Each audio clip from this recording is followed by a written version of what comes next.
Imagine-se transportado para uma época tão remota que o próprio conceito de história ainda engatinhava, quando a escrita ainda era um experimento de marcas na argila fresca e o pensamento humano começava a se organizar em narrativas permanentes. Estamos na antiga Mesopotâmia, por volta de 4500 a.C., em cidades que o tempo quase engoliu, mas que a arqueologia ressuscitou: Eridu, Uruk, Churupaq. Aqui, no berço da civilização, surgiram não apenas as primeiras formas de governo, comércio e religião organizada, mas também a própria ideia de registrar a realidade e a imaginação em símbolos duradouros. Em zigurates, que se elevavam como montanhas artificiais, os homens buscavam tocar o divino, e nas tabuletas de barro, com escrita cuneiforme recém-inventada, gravavam-se histórias de criação, leis, genealogias, códigos de conduta e mitos que moldariam não apenas o pensamento de sua época, mas também as tradições que milênios depois seriam reinterpretadas em textos sagrados como a própria Bíblia. Pouca gente percebe que, muito antes de qualquer hebreu compor o Gênesis, já havia nas bibliotecas de templos sumérios narrativas inteiras sobre a criação do universo, a origem do homem, a organização das cidades, o surgimento da moral e até o fim cataclísmico do mundo através de um dilúvio universal. Essas histórias, que chamamos hoje de mitos sumérios e acádios, não são cópias da Bíblia, nem podem ser vistas como simples curiosidades arqueológicas.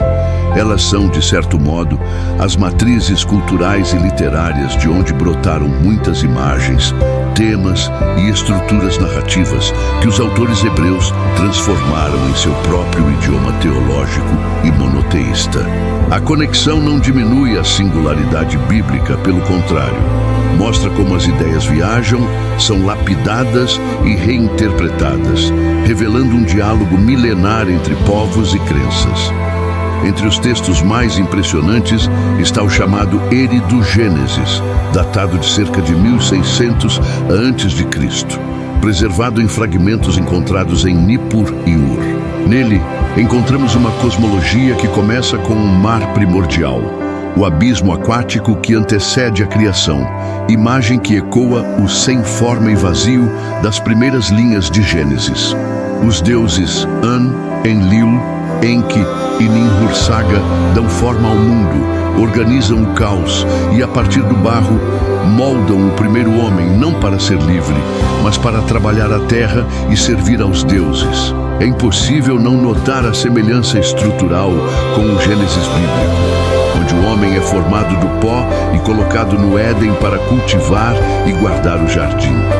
No entanto, o contexto teológico é completamente diferente.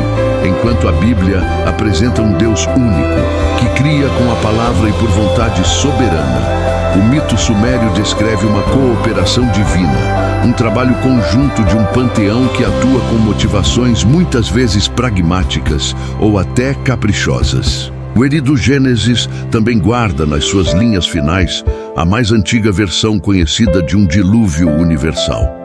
Nela, o personagem Ziusudra é avisado pelo deus Enki que uma inundação devastará a humanidade.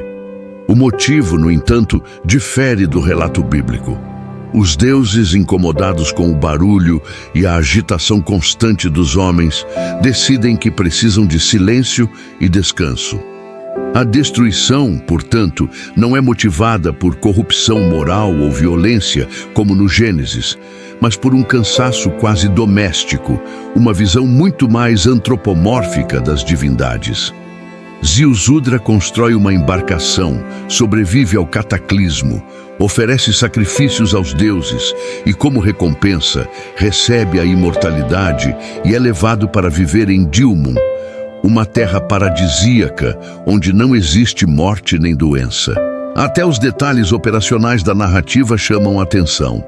O envio de pássaros para verificar se as águas haviam baixado, o sacrifício após o desembarque, elementos que aparecem quase intactos na história de Noé.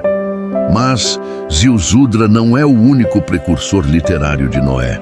A tradição mesopotâmica preservou outras duas versões desse mesmo enredo, a de Atrahasis, escrita em acadiano, e a de Utnapishtim, que integra o épico de Gilgamesh. Em todas elas, a estrutura central permanece: aviso divino, construção da arca, sobrevivência, oferenda, recompensa final. A cronologia dos achados arqueológicos aponta o mito sumério como o mais antigo, remontando a tradições orais que podem ter circulado desde 2900 a.C., muito antes de qualquer registro hebraico. Inclusive, alguns estudos linguísticos sugerem que o termo hebraico tevá, usado no Gênesis para arca, pode ter relação com o sumério tubu, que significa vida ou barco, uma pista fascinante de intercâmbio cultural e linguístico. Entre os mitos sumérios que mais dialogam com a Bíblia, há um que merece atenção especial: a história de Adapa. Ele era um homem sábio, criado e instruído pelo deus Ea, o mesmo Enki, em outra tradição, servo fiel no templo.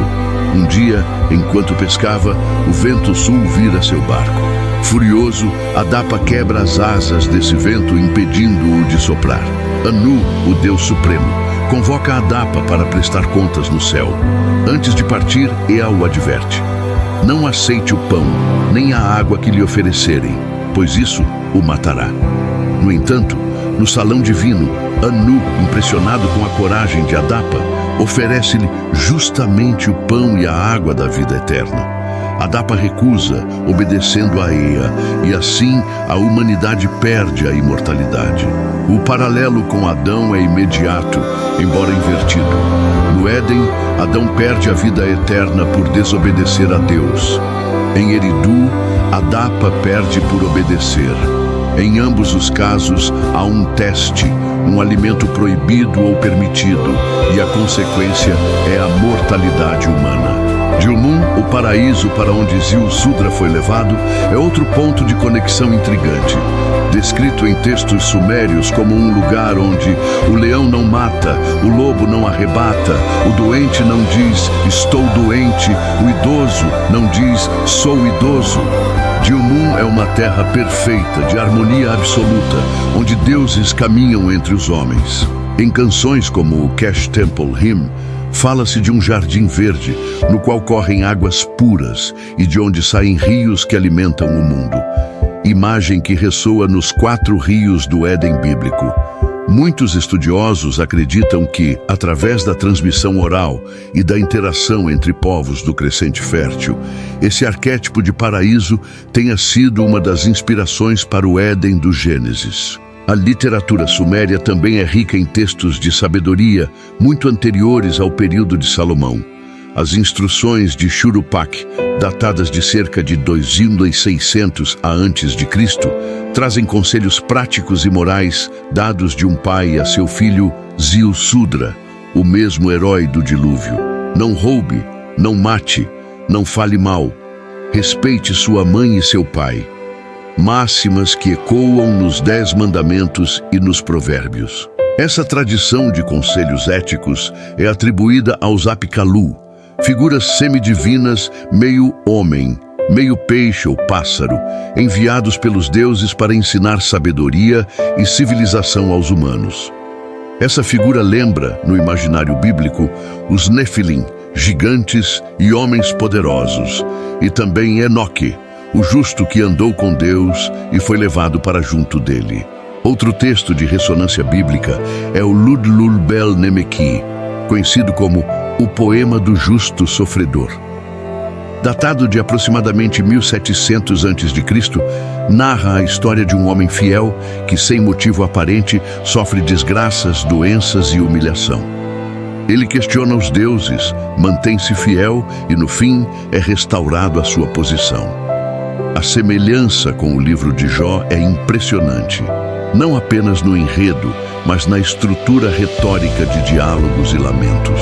Até a famosa Torre de Babel encontra paralelo na literatura suméria.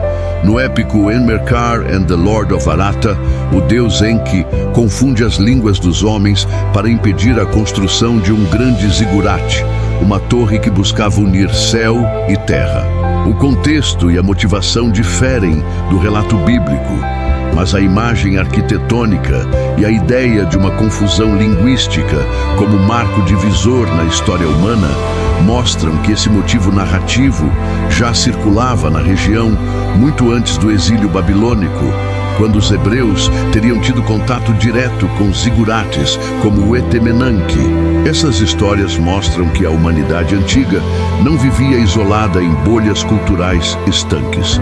Os mitos sumérios viajaram, foram absorvidos, transformados e reinterpretados por babilônios, assírios, hititas, cananeus e, por fim, pelos próprios hebreus.